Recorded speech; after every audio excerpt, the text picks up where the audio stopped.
How to change theme on Cash App. So if you want to change the theme of your Cash App account because you don't like all green or you don't like all white like this, and then you want some other colors, well, we can absolutely do that within Cash App itself.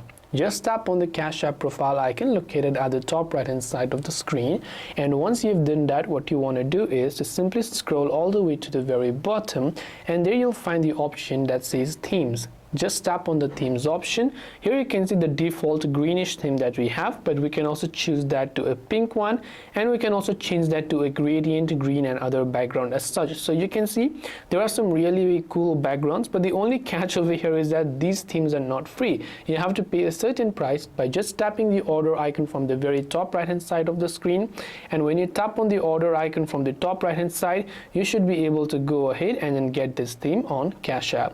This way you will be able to change theme on Cash App. I hope the video really helped you out. If you have got any further questions, feel free to also leave them down below. Thank you for watching till the very end of this tutorial, and see you in the next video.